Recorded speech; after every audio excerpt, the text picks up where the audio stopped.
Ce mercredi 26 décembre 2012 est célébré un anniversaire dont la Casamance et le Sénégal, réunis dans un cauchemar commun, auraient souhaité se passer. Il y a 30 ans commençait le conflit qui déchire la plus belle région du Sénégal. Bilan, des milliers de morts, plusieurs dizaines de villages détruits ou désertés, des milliers de populations déplacées ou enfouies. Nous sommes le dimanche 26 décembre 1982. La Casamance, en particulier sa capitale Ziguinchor, sort péniblement des libations de Noël. Dans le brouillard de ce matin de décembre un peu frisqué, les habitants perçoivent, comme dans un rêve, des silhouettes fantomatiques qui marchent dans les rues vers le centre de la ville.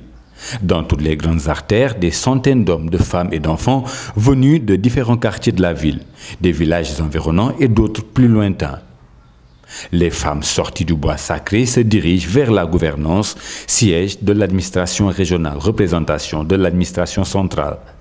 Vers 11 h, la manifestation appelée par le mouvement des forces démocratiques de la Casamance, MFDC, dont beaucoup entendaient parler pour la première fois, s'agglutine devant la grande bâtisse de style colonial en face du fleuve Casamance. Mal préparés à ce qui allait se passer, les autorités n'avaient pas mis en place un dispositif de sécurité important. Juste quelques policiers mal équipés, mal entraînés aux affrontements de rue. Soudain, au grand ahurissement général, le drapeau national est descendu et remplacé par un drapeau blanc. Plus tard, les responsables du MFDC expliqueront que ce drapeau blanc était le signe que leur mouvement était pacifiste, un signe de paix. Par ce geste de lèse république, pour les autorités de l'époque, le MFDC affichait ainsi ouvertement ses velléités indépendantistes. Mais après la première surprise, les autorités revenues à la réalité donnent l'ordre aux forces de police de disperser la manifestation. Plusieurs manifestants sont blessés, des dizaines arrêtés, dont l'abbé Diamacoune Senghor, qui plus tard apparaîtra comme le secrétaire général du mouvement. Un an plus tard, cette fois-ci le 17 décembre 1983, le MFDC décide de commémorer l'anniversaire de la manifestation réprimée l'année précédente. Mais cette fois-ci, l'administration s'est préparée pour le meilleur. Comme pour le pire, ce sera pour le pire et le début d'un conflit meurtrier qui dure depuis maintenant 30 ans. Cette fois-ci, les manifestants aussi se sont préparés. Ils sont venus armés de machettes, de coupe-coupe et autres armes blanches et occupent la même place qu'un an auparavant. Mais en face des manifestants sagement assis devant les grilles de l'imposant bâtiment de la gouvernance, un dispositif impressionnant de forces de l'ordre fortement armées les attend.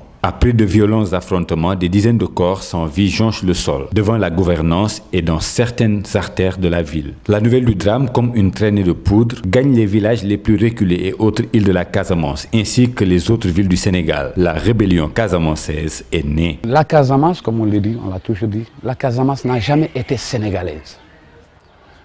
La Casamance veut devenir elle-même. Et nous le répétons, que jamais nous serons des Sénégalais.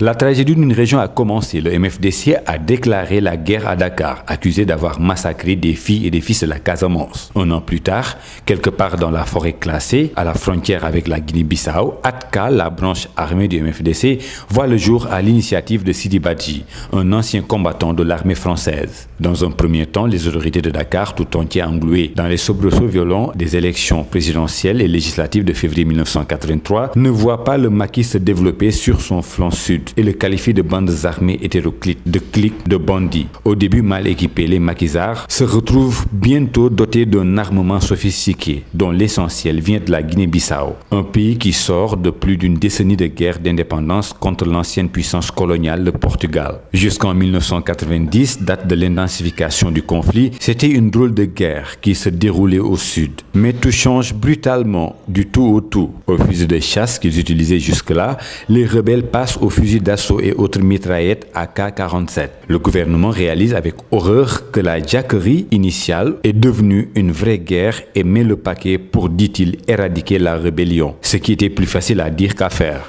À preuve, elle dure encore. Selon des chiffres généralement cités, sans pour autant que l'on puisse jurer de leur exactitude, entre 1990 et 2012, le conflit aurait fait environ des milliers de victimes, dont des centaines tuées de part et d'autre, ainsi que des civils. C'est durant ces 2 décennies que l'armée sénégalaise connaîtra également ses plus grandes pertes qui marquent le tournant du conflit. En effet, en 1995, à Babondan, un village frontalier avec Bissau, et en 1997, à Madina Mankagne, à 3 km de Ziguinchor, l'armée tombe dans 2 embuscades et y laisse une soixantaine de soldats. On estime aujourd'hui à plus de 75 000 personnes déplacées, des centaines de villages détruits et ou désertés, minés comme la plupart des routes et pistes de la Casamance. D'autres massacres ont été commis sur des citoyens casamançais, hélas œuvrant pour le retour de la paix. Ils ont été victimes de leur engagement. Dans ce lot figurent en grande place des personnalités politiques et religieuses. Le cas d'Oumar Lamine Badji, tué dans sa maison à Signan en décembre 2006, et Samsidine Nema Aïdara en décembre 2007, illustrent ce phénomène qu'il convient d'appeler règlement de compte entre fils de même patrie et du même terroir. La mort de certains chefs rebelles ont vu surgir différentes branches armées, des hommes comme Ousmane Badji dans le Signan, Mandjemé dans le Djouloulou et César Atout Badiat dans le Oussouy. Ces éléments, de par leur stratégie et leur expérience, et pendant que Salif Sadio, chef charismatique de la bande armée du mouvement, était sous l'ombre, ont mené des actions qui vont pousser Dakar à trouver des solutions en collaboration avec les civils, l'aile politique du MFDC et le mouvement des intellectuels de la Casamance à se retrouver autour de la table. Leur action engagée d'un commun accord a suscité des espoirs avec les réunions de Foundiougne 1 et l'engagement de l'État pour la reconstruction de la Casamance. On passe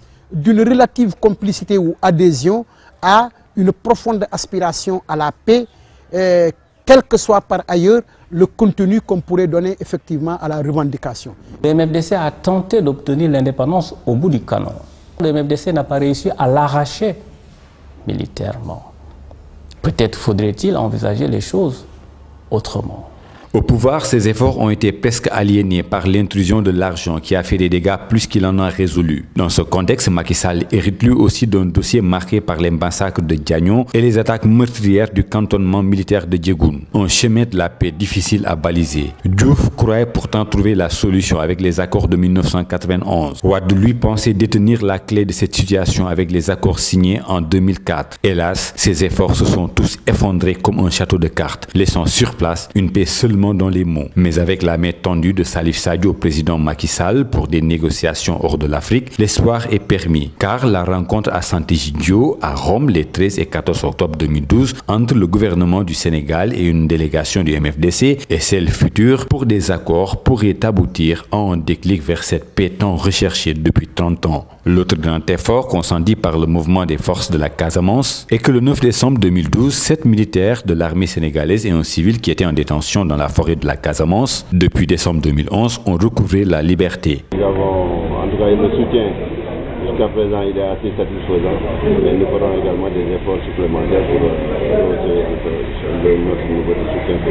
Sur quel plan? Vivement la reprise des négociations de paix entre le gouvernement du Sénégal et le MFDC.